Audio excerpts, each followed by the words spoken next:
Hey, Giant fans, welcome to the Giant Insider Podcast. My name is Jerry Foley. I'm the senior editor of the Giant Insider newspaper. And with me, as always, is my partner in crime, Chris Bisignano, the beat writer for the Giant Insider. Chris, Giants are 1-7, going to San Francisco, or actually, I believe it's San Mateo, actually, is where the stadium is. Funny, they don't make a big deal out of that like they do with the Giants. And, they play in New Jersey. Right. Well, you're not even in San Francisco, but anyway, not even near there. Right, and I'm starting off angry already. I see that. Yeah, but that's what happens when you're 1-7, and But look, Dallas. I hate that I even say this out loud because people are going to kill me, but the division stinks. Dallas loses Monday night. Washington loses. Oh no, you're not going there. No. But all right. If the Giants were like 3-5, even I would have hope. But 1-7, I don't. And the Dallas plays Philly this weekend, and we'll get into the picks later. But look, the Giants go in against a San Francisco team that on paper is pretty good. I don't think they're nearly as bad as their record, Bud. Do you? No, they've lost a lot of tough games this year, and of course they lost Garoppolo in the third game. They've lost some heartbreakers, man. They're pretty decent. I was looking at their roster again this week, and the defensive line's loaded with number one picks. They added a veteran Sherman on the back end. The offensive line, they drafted McGlinchey, and they got Richburg from the Giants, and and they're not that bad. Their running attack is like second or third in the league now, and but they've lost a lot of tough games, and they are what they are, I guess, right, Jerry? But you're right, man. They do have some talent on this team. McGlinchey, where did he play college ball? Oh, where else, bud? The Fighting Irish, right? Notre Dame. I think they had him and Quentin Nelson, right? That's right. He was an easy first round pick. It was, he was anywhere between like 10 and 25 as far as where he was going to go. Right. But he was a little surprised he went that high, but working out for the Niners, playing pretty decent ball. And Nick Mullins had a hell of a game last week. I think it was his debut.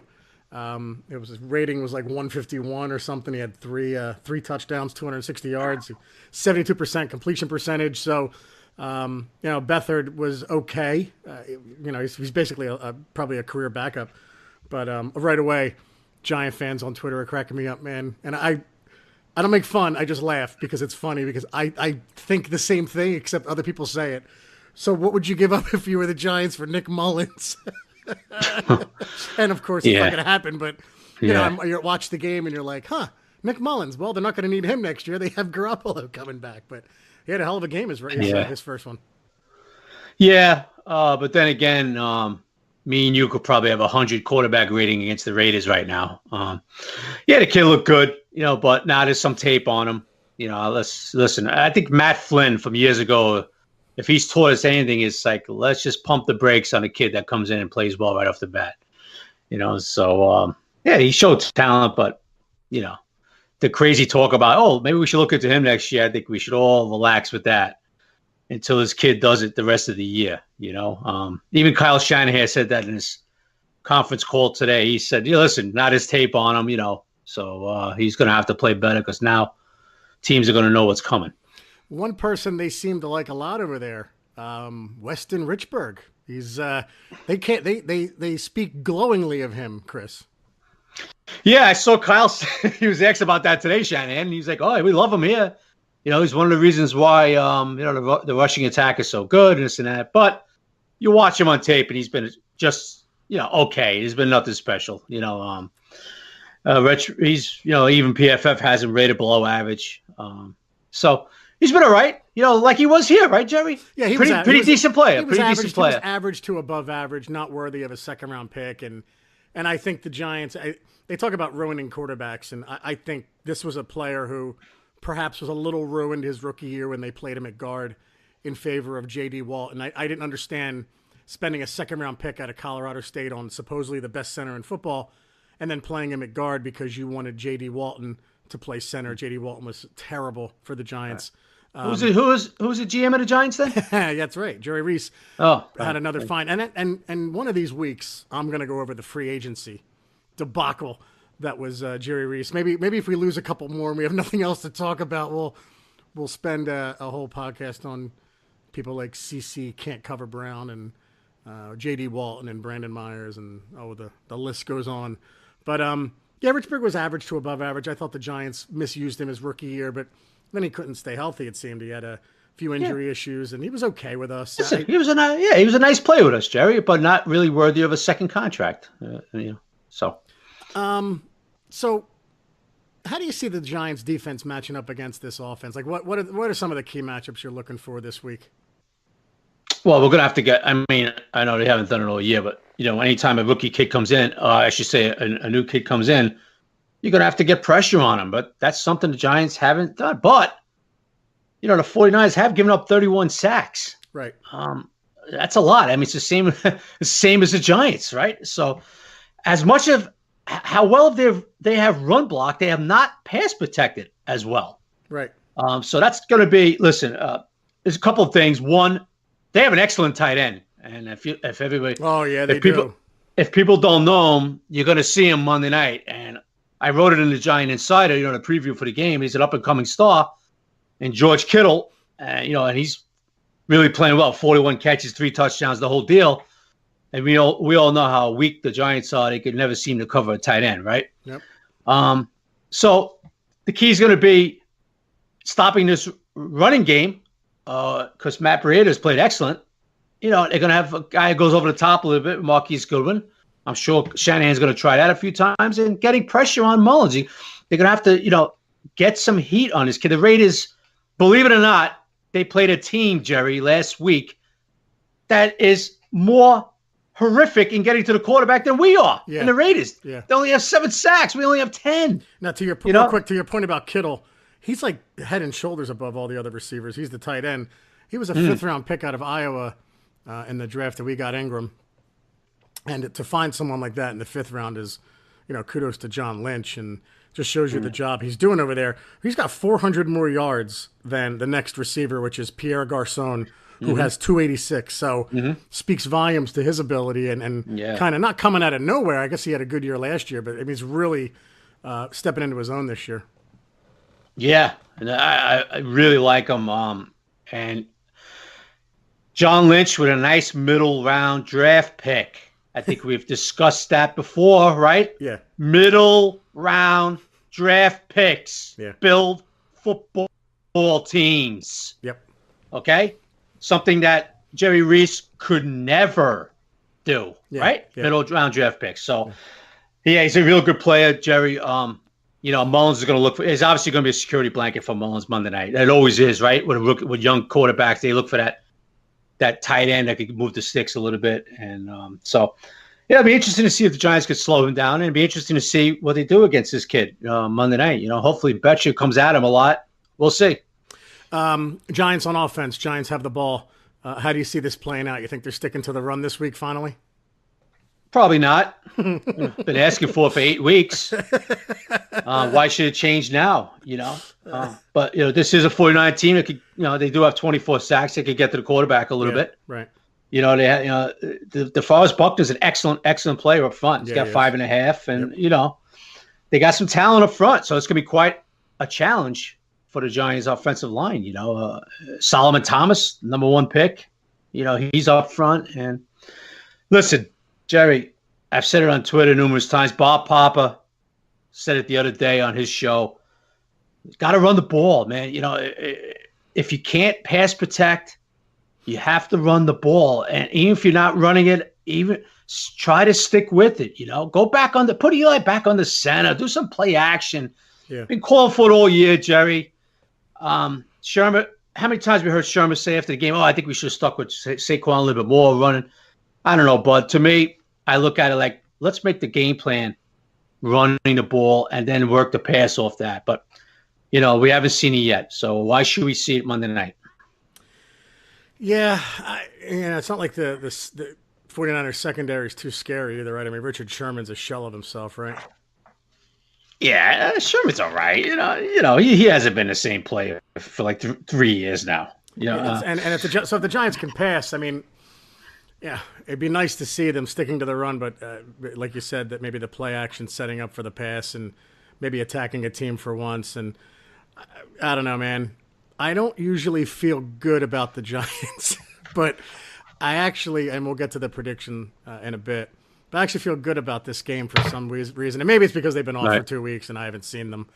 But like I said, this team does stick with every. They're in every game they play, and with the exception of one. And it seems like in the fourth quarter is kind of where it all goes to crap. But it's going to be an interesting matchup. I mean, look, the NFL is definitely bummed about how the records are, but yeah, they're making enough money. I'm not too worried about that. But I tell you what. To Coach Sherman's credit, Jerry. Yeah. At the practice, a couple of days ago. I'll be there tomorrow. The locker room. I tell you what, these guys are still working pretty hard, Jerry. They're working hard. I saw the enthusiasm beginning of practice, the first one back after the bye. So listen, Sherman has not lost these guys at all. You know, they're working hard. I mean, you know how it is, Jerry. Once, a team goes 7-8 and, things, guys don't come with the effort as much. They dreading the practice. They start looking for the finish line in the season already. Not the case at all. I don't sense that at all with this team, which is, that's a credit to Coach Sherman now. As much as you say things about Coach Sherman, maybe some management issues, the whole deal. Got to give the guy credit. He's holding his team together, and they're still busting their butt for him. Yeah, and we've said that. They said we didn't give him a very good grade for the season, but his players are playing for him. And it's not like last year where when things got bad, it got real bad. And the players stopped playing for McAdoo. It's not the case this year. These guys are fighting hard. We just think it's a case of a lot of guys just aren't talented enough. But Giants made a couple of roster moves that were a little – one of them was head-scratching. They cut, Quadri Henderson and then re-signed him to the practice squad. And they activated R.J. McIntosh. So you were talking about mid-round picks. I don't know if he's going to get in the game Monday night, but he'll get in there down the stretch. He's someone I was intrigued by when they drafted him. He's got a lot of ability. He had the thyroid issue, had a mysterious injury early on. It kind of stuck with him. But I think he's someone who has the size and the ability, from what we saw, at least in his college clips at Miami. He could be someone who could be effective and just part of that defensive line rotation. Yeah, no question. I got to be honest with you, Joe. I didn't think I was going to see this kid all year. No, I mean, either. But I did ask Coach Sherman the other day in the press, are you going to activate it? Because that was the last day they could. It's week 8 now, right? 8 games are in, so they had to make a decision on him. And they did. They put him on the roster, and like you said, they cut Henderson and brought him back. They put him back on the practice squad. What was the point of that move? Well, they needed a spot, Jerry. For McIntosh. They needed a spot for McIntosh. I was a little surprised because I thought Henderson showed I thought he was the best one by a mile this year returning kicks. Yeah. I tell you what, Antonio Hamilton has been pretty good on special teams. That's why he didn't get it. Yeah. He's been pretty active with special teams, Hamilton. Yeah. He's been pretty decent.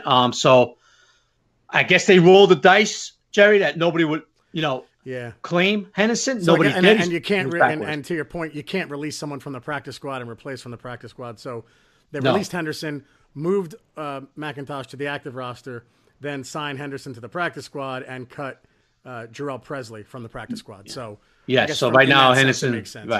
Right. You're in the locker room. Obviously, a big subject this week was Kyle Lauletta. What'd you find out there, bud? I found a young man that was very, very remorseful, Jerry. Yeah. For his actions. Okay. Now I like to consider myself a pretty good judge of, people that are full of crap when they talk and people that are not full of crap when they talk. I saw a kid that realized he made a huge mistake, didn't blame anybody else, which everybody loves to do in today's society, right? Yep. Oh, no, it wasn't my fault. It was this guy's fault. It was that one's fault. It was this, he took full responsibility for his actions. Now, obviously, his actions were not good. It's not something you want to see. But let's not forget, please, he is a kid. Yeah. All right. And we've all made mistakes, not necessarily in the same, level as, ignoring a cop's order and, almost kind of like hitting him as you try to get away and the whole deal. I understand that. Mhm. But the kid is, he regrets everything he did. He apologized to the organization, the players. And the way I look at it, he'll have to deal with that on a legal end, him and his lawyer. But as far as I'm concerned, Jerry, I think I speak for you too. It's time to move on. Yeah, totally. And the Giants aren't going to punish him for this either, it looks like. No, they're not suspending him. It looks like they hit him with a fine internally that Coach Sherman is not going to get into. And it was pretty funny, Jeff, is that the thing that brought to me, obviously Sherman was not happy with the whole situation, the traffic violations and all that, and the whole thing with the police and all that. But the thing that questioning Sherman the other day, the thing that seemed like it really irked him was that he was not at the facility at like 6 in the morning. Yeah, I remember you sent out a tweet. Quarterback should not be late. Right. I got to know Coach Sherman. Obviously, we all get to know Coach Sherman, all of us in the media, from being around him every day, and now for a long time now, since last spring. And I could kind of tell when Sherman when something irks him. You know what I mean, Jerry? When something gets under the skin. Yeah. And obviously, the whole action, what happened, the whole incident got him. He was not happy with. But the thing that seemed like when somebody asked him, well, not for anything, but he's a quarterback. Why is he late? And Sherman's like, you could tell Sherman was pissed off at that. Like, he basically said, yeah, they're supposed to be here early. Yeah. And he was, so, listen, Eli's there, the first in the building, right? The guy's 15 years in the league. He might be going to Canton. Yep. And he's the first one in the building. And Kyle Ouellette is not the first one in the building. And that's not a good sign, Jerry. It's not a good sign. And I think, Sherman and Gettleman, the whole organization, is not happy about that. Now, Sherman made the point of saying that basically Eli's the starter Monday, and we'll go from there. I mean, do you look at that as they're going to make Lauletta more involved and maybe look to get him in a few weeks if things go wrong, maybe Monday night? Yeah, I do look at it like that. Yeah. Yep. I look at it as like, okay, Eli, you're starting Monday, but if this offense can't get going, if you can't get him in the end zone, if the red zone, is still very, very poor. I think they're 31st in league in efficiency right now. If that continues, I am going to make the change. That's the impression I got. And Tanny is still the number 2, right? Yeah, he's still number 2. Yeah. I don't know if Lauletta, if the incident didn't happen with Lauletta, I don't know if he would have been the number 2 Monday night. I can't tell you that. Right. But I think that really cost him this week as far as having a chance for backing up Eli Monday night. Yeah, my instinct all along was that he would be playing against the Bucs at home. I don't know if he would do that now. It's only less than 2 weeks away. So I don't even know if that would be the case. Then after the Bucs, when do they? I don't know. I don't have the schedule in front of me. I don't know if they Eagles. Oh yeah, so he's not playing that game. We'll probably play the following game, whoever that is. Even if it's away, I could see him maybe getting in that game. I think that's the Bears. I think that's the Bears. Oh, the Bears at home, so better yet. Right. Good defense, but hey, he's going to have to get in sooner or later. And look, I'm going to be rooting for Manning Monday night. I hope he does well. Right. But one of the things that could allow this offense to be a little better is Jamon Brown at guard and Spencer Pulley staying at center. Going to be interesting to see how he plays. And good kid. I mean, he went from an undefeated or previously undefeated team to us now. And, our record is what it is. We had a great attitude about it. And he's, could be someone long-term that if he works out, we sign him. And look, I don't care how we get our players. I don't care if they're off the scrap heap of other teams.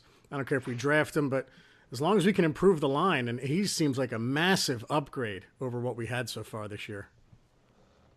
Yeah, listen, Jamon played pretty good ball for the Rams the last few years. Yeah. He was suspended at the beginning of the year for a couple of games for the substance abuse thing.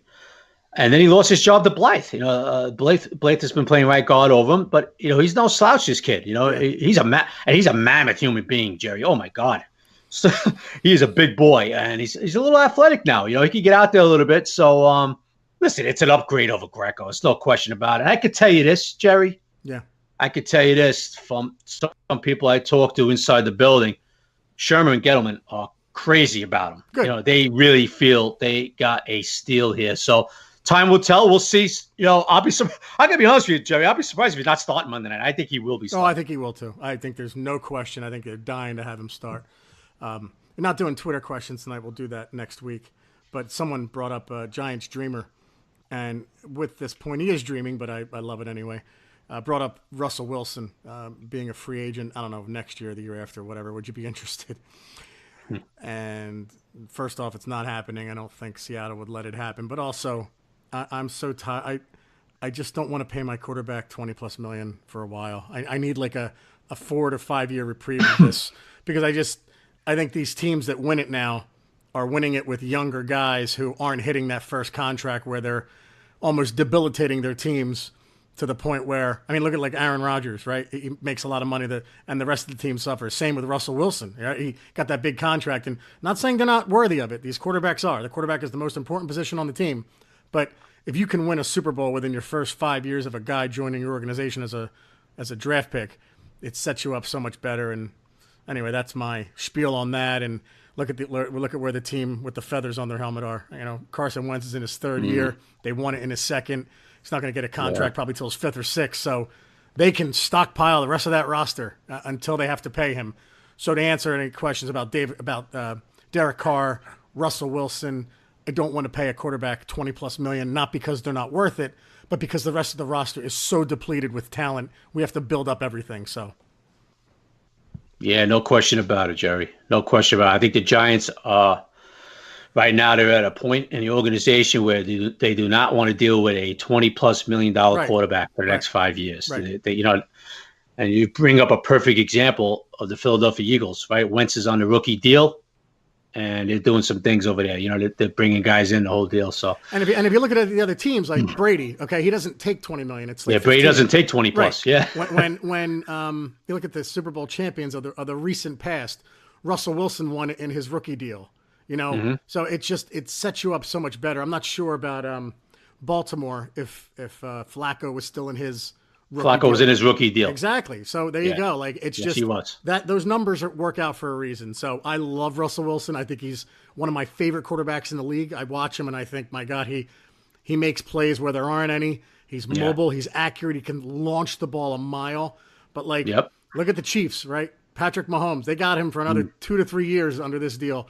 Jared Goff. If they can do something with him, there's a reason why those teams are stacked, and it's because they haven't paid their quarterback yet. But anyway, let's get off that. Let's get to the picks this week. And since we moved to Thursday, we can actually pick the Thursday night game now. So kudos to man, you are always thinking there, Foley. Always thinking. I give Mrs. 12th Man. I give her credit, not me. Anyway. Okay. Thank you, Mrs. 12. But thank you, Chris. Panthers at Steelers tonight. Who do you like? Well, finally, a pretty good Thursday night game, right? Yeah, an interconference. Thank God. Yeah, this is a good game. These are two hot teams right now. This is a really interesting game, man. Yeah. I tell you, Panthers are really playing well. Yep. Steelers, they're really playing well. Main reason why, their defense is playing well. You know what? I'm going to go with Pittsburgh because it's a home game. I tell you what, Jay, it wouldn't surprise me if the Panthers came out and they would have won. But I'm going to go with the Steelers. I think you're smarter than me, but I'm going to go with the Panthers because I'm rooting for them because I can't stand the Steelers. That's a good pick. I have Cam Newton on my fantasy team, so I know. Why can't you stand the Steelers, by the way? Because their fans are Northeast frauds. And what I mean by that is you can be a Yankees-Giants. You can be Yankees-Giants. How about a Red Sox? Yeah, that's still the Northeast. No. Okay. Hang on. Let me finish. You can be Jets, Islanders, Jets. You can mix up the New York teams or teams close by. But when you're like Yankees, Steelers, you didn't try with picking a team. You just said, oh, I like the team that wins the most. You can be Yankees, Jets, Yankees, Giants. It's fun. I'm Yankees, Giants. I'm a New York fan. But when you're picking, like you like the Red Sox, Chris, you like them when they didn't win. So it's different. Oh, please. I know. Trust me. But like when you're Steelers, Yankees, Dallas, Yankees, I think you're the most evil fan on earth. I don't understand how you live with yourself. I mean, I hate the Eagles, but at least it makes sense when you're a Phillies, Flyers, Eagle fan. You're just a dirtbag, but at least I have some respect for you. When you're Yankees and, Yankees, Steelers, what do you like, the Montreal Canadiens too? Come on, give me a break. Anyway, I'm going with the Panthers, damn it. Redskins at Buccaneers, 1 o'clock game Sunday. Redskins at Bucks. Well, if you saw the Redskins, they lost their offensive line. Yeah, they did. Oh, my God. They lost Sean Lavello. He's done for the year. Brandon Sheriff, he's done for the year. Trent Williams is out another couple of weeks. they're really in bad shape. I tell you what, Tampa Bay's 3-5. Fitzpatrick's playing again. I'm gonna go with Tampa. I think they're gonna beat the Redskins. Yeah, I'm not a believer in the Redskins. I think there's one team in this division better than all of them, and unfortunately, we're gonna have to live with it again. I'm with you, bud. I'm going Buccaneers.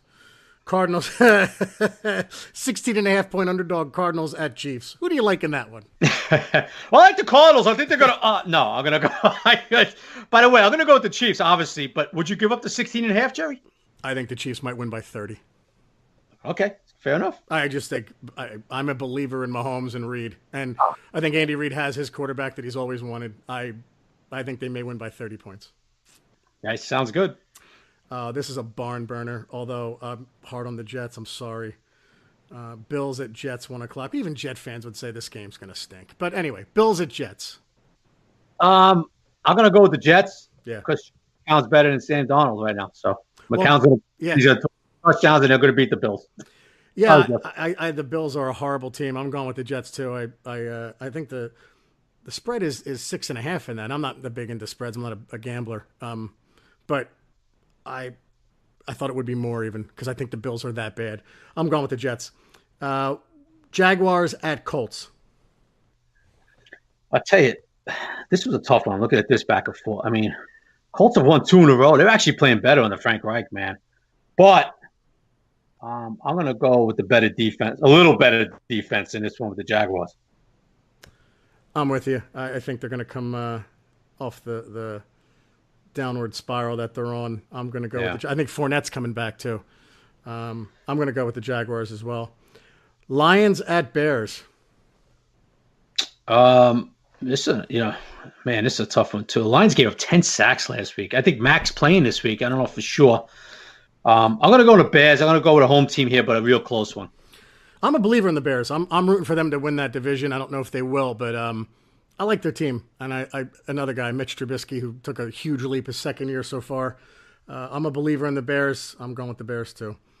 Saints at Bengals. Oh, it's outside. It's outside, Chris. So keep that in mind. Saints at Bengals. Well, I know where you're going with that one. I'm not even going to touch that one. I'm going to go with the future first ballot Hall of Famer, Drew Brees. That's fine. That's fine. But it's going to be a trap game for the Saints, and it's outside. It's going to be a little cold for Drew. I'm going with the Bengals. Have you lost your mind? Well, let's mark it down. Okay, all right. Or as a popular radio guy used to say, I'm just happy I don't know you. I'm happy I don't know your dinner from a couple of weeks ago that the Giants got the last garbage touchdown to cut it within 7 there. Yeah, I bet you the 10-point thing. I'm still going with the Bengals. Patriots at Titans. Jerry, is this one interesting game or what? I mean, so many ex-New England guys over in Tennessee. Mike Vrabel's the head coach. I tell you, this game is so intriguing. Titans beat up on Dallas Monday night. I didn't expect that at all. And the Patriots are playing an average team on the road. There's a surprise. Yeah, I tell you, Vrabel's got these guys, their defense playing hard, man. But it's Tom Brady and Bill Belichick, so I'm going New England. You know what, man? I'm going to go Titans, and for exactly why you said. All right, I like this it. might be like a when Josh McDaniel embarrassed himself after the win against the Broncos, and he did the stupid fist pump. But I think Tennessee can take this team. You think? I'm sorry, Jerry. Go ahead. No, go ahead. You think maybe Malcolm Butler is going to be pumped up for this game? I think a lot of guys are going to be pumped for this game. I think Vrabel's one of them. I like Mariota, man. I know he's shown signs where he may be heading towards mediocrity, but still a believer in him. I'm going Titans in this one. Still upset, huh? Yeah, big upset. Two upsets I got there. I like it. Yeah, Bengals game, you got no chance. But go ahead. Okay, we'll see. I'll be tweeting a lot if the Bengals are winning. Go ahead. I'll be getting a lot of texts too. There. Oh, 100%. Last of the ones, Falcons at Browns. I tell you, man. Obviously the Falcons here. Browns are going in another direction. They got that buffoon as a head coach. Greg Williams running the show now. I tell you what, the Falcons are really playing well. I mean, it did hang on to beat us. Not hang on, but they did beat us. Yeah, and then they really whipped up on the Redskins. Their defense seems to be tightening up. Even though they've lost 3 key guys, but Dan Quinn is doing his thing down here. I like the Falcons in that one. I'm with you. And you have to patent the word buffoon, or at least the way you say it. So you have to Oh, start thinking okay. about that and putting a government patent on that because that's awesome. The first of the fours. First of the fours. Chargers at Raiders. Oh my God. I think me and you could get 9 guys together and probably beat the Raiders right now. That team is a total complete mess. Actually speaking to an ex-Raider this week in a Giant locker room, and he basically said, man, it's just a lot of stuff going on over there now. Not none of it's really good. Bruce Irvin begged off the team, finally got his wish. Yeah, He got and released Monday. that's an interesting point. Everyone said cut, and you said that this player, do the math, everyone, who the former Raiders are in that locker room, and then narrow it down. But you said this player said that Bruce Irvin begged for his Yes. release. Yeah, I know that for a fact. Bruce Irvin begged for 3 weeks to get out of town. And of course, it's always official, right? They release him. That's what it's called. But Yeah. Bruce, believe me, folks, Bruce Irvin was not crying when he was finally released from the Raiders. Chargers, Jerry, in this one. Chargers are really playing well. Yeah, they are. Chargers by at least 10, probably 20. Seahawks at Rams. The Seahawks, they played the Rams tough. They lost by a field goal to them early in the year. I know it was in Seattle, but I like the Rams, but I don't think it's going to be a blowout like some people think it is.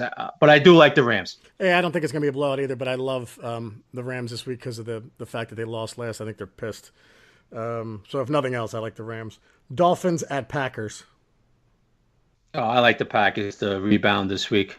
Dolphins, the only team they probably could have beat last week was the Jets, the way they played. So, yeah, I'm going to go with the Packers. Me too, and I'm not a big believer in the Packers. A very overrated team. It's all Aaron Rodgers, it seems, or nothing. But then, like you said, man, the Dolphins stink. And I don't know if, I guess is it Osweiler again there? I don't even know. The other guy, Tannehill's shoulder still bothered him. I don't expect Tannehill back this year. I think it's going to be Osweiler the rest of the year. Yeah, so Packers it is.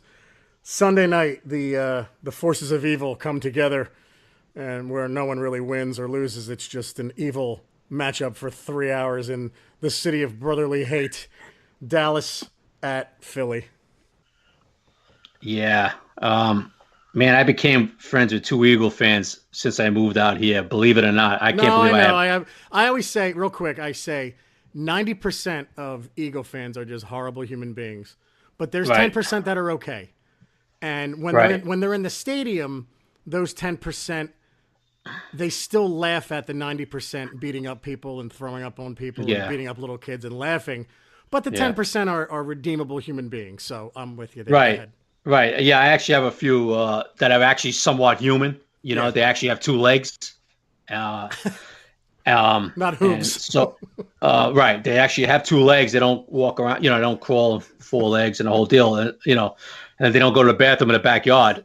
But I could tell you this, they are really excited about Golden Tate coming over. The Eagles think they got that other piece that they're going to make a run. And I tend to agree with them. In a way, I think they're going to do No, enough I to win this agree. division. I like them too. I like the Eagles, bud. I think they're going to do enough to win the division because they gave up very little to get Tate, not like a first-round pick for an average or above-average receiver at Amari Cooper. Jerry, what did they give up for him exactly? I don't I'm know. If it drawing was, a blank. I think it was a 4th or a Was it a 4? Okay, I'm totally drawing a blank right now. Okay, but got it wasn't like a 3, right? It wasn't higher than it. It was like a 4 above, right?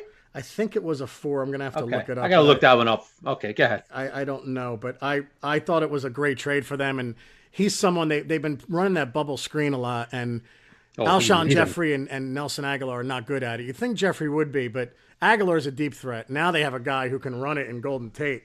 Oh yeah, So- that's his specialty. That bubble screen is his specialty, man. Him and Stafford love that. Oof. And the only other thing is Darren Sproles is still out. He was supposed to come back, and now he's hurt. Carson Wentz was on the injury list for a while with a back issue, but now he's okay. Yeah, I saw that. Yeah. Yeah, dude, I'm scared of the Eagles now as far as they're going to win the division again. I don't think they're going to have the year they had last year, but until they're out, until they are dead, I'm not going to sleep well. I like the Eagles too, probably by 20. Well, the bright spot is that they're not going to have home field advantage this year, Jerry. So that's one good point. One good. All right, buddy. Monday night, New York Football Giants at 49ers. I'm going first. Go ahead. These teams, look, the NFL is obviously mad. It's 1-7 against, I think, 2-7. This is going to be supposed to be the battle for a top 5 pick. The Giants have been a major disappointment. The 49ers are, I think they're a much better team than the Giants, but with Garoppolo out, they've fallen to 2-7. But I'm telling you right now, man, I like the Giants this week. I like the mojo in the locker room. I like Jamon Brown coming over. I think Manning is going to have maybe one last stand as a quarterback, or at least this will be the first of a few that he has if this is his last year. I don't know. I got a feeling they're going to stick to the game plan of giving the ball to Barkley more than 13 times. I am going with the Giants, and I'm going with a late drive to win it. I don't know if it's a field goal or a touchdown. I'm going with the New York Football Giants. Okay. And I don't usually, because it's usually you talking off the ledge. I know. This time, believe it or not, I've been going with the Giants the last few weeks. They made me look like a total and complete buffoon. I'm going to go with the 49ers, bud. Last year was C.J. Beathard beating us in San Francisco. Nobody expected that. Matter of fact, they didn't even have a win till he beat us last year. And now I'm going to go with their other kid that coming off the bench, this Nick Mullins guy. Giants are horrific on prime time. I'm going to go with I hate to do this, but I'm going to go with the 49ers. No, it's fine. I don't blame you. I'm going to go with the 49ers. Oh, by the way, Tate was for a third-round pick, so a 30-year-old player. Oh, it was a third round. Yeah, okay, I thought it was fourth for some reason. So yeah, so did I. Okay. 30-year-old player, 30-year-old receiver for a third-round pick. The Eagles are thinking once all they need to do, this is the kind of move where they think all they need to do is get in the playoffs, and then they can make some noise. But, yeah, man, I'm going G-Men. We'll see what happens. The year has not gone the way we want, obviously, but I don't know, man. I have faith in the team this week for some stupid reason. They're going to let me down again, but I'm already in my mind going, if we win 8 in a row, we go 9-7. We can do this. And I'm stupid, but that's what it's called being a fan. That's why we do this. But anyway, buddy, any parting shots for me here? I mean, other than the fact you're going to be wrong on the Bengals Saints, but go ahead. After that last statement, you might want to slow down on a crack cocaine. It's really not wise to do it. It's not good for the family. It's not good for your health in the future and your job. So next time you've got that glass pipe in your mouth, you might want to just throw it aside and say, okay, I quit. Let me listen to Chris on this one. All right. No, that's about it, buddy. You're going to be, the Bengals. I don't know what you got against Breeze, the greatest guy in the world, good family guy. I don't know what you have against him, but he's going to make you look bad against Sunday, probably when he lights up the Bengals. All right, guys. And he's got Dez Bryant, who'll probably have 2 touchdowns Sunday. All the more reason to hate Drew Brees and the Saints. He's going to throw up that X like it means anything. Him and his 4.9 40-yard dash now. But anyway. And you know what, Jerry? The Eagles, they're going to do their thing with Golden Tate. That's going to help them, no question about it. But I'm probably going to be wrong on this, but I can't see them going on a road in January in a dome in New Orleans or Los Angeles and knocking them off.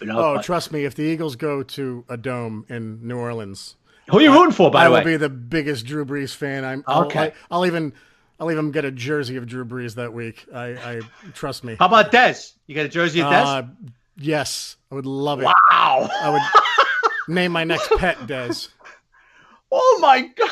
There you have it, folks. There you see the hatred Mr. Foley has for the Eagles, that he'll actually get a Dez.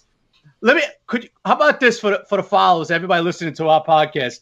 If Dez gets a winning touchdown, the winning touchdown against the Eagles in January to knock them out, Jerry, do you get a Dez jersey? Yes or no? Yes. There you have it, folks. The man of his word. I will wear it one day, though, because my closet is filled with about 40 Giant jerseys. I'm that nerd. But I'll wear it one day. And then put it on Twitter, and then you're done. I'll give it to charity. Right. So anyway, guys, be sure to order your copy of the Giant Insider newspaper. Go to www.giantinsider.com or visit magster.com for a digital subscription. That's magzter.com. Yearly subscriptions are $39.95 for paper copies, and the digital version is only $17 for a yearly subscription. Our next podcast is going to be actually Tuesday, not Monday, because the Giants play Monday, at 8 p.m. November 13th, where we recap the Monday night matchup against the 49ers, and we'll take your Twitter questions that day. So if the Giants lose, I'm sure they'll be filled with vitriol. If they win, they'll probably still be filled with vitriol. But thanks for listening, everyone, to the Giant Insider Podcast. I'm Jerry Foley. He's Chris Bizignano, and he's got line dancing to go to right now. Yeah, I'm putting the cowboy boots on in about 2 minutes. Hey, just one quick thing, Jerry. Yes. One quick thing. Yeah. My favorite Twitter handle, Yeah. Tank Commander Mara. Yeah, and he never asked questions. We told him. I asked him. He said he was going to do it because I told him I was going to mention him on the podcast just so I could say that. Tank Commander Mara. I love that name. So Tank Commander, I'm going to reach out to you on Twitter. Make sure you send the question in. Yeah, I mean, we're giving him a free shout out, and he's not asking any damn questions, but that's a good one. I love that name. All right, guys. Sundays are Giant days, and this week, Monday night is Giants night. Take care, everybody. Bye-bye, everybody.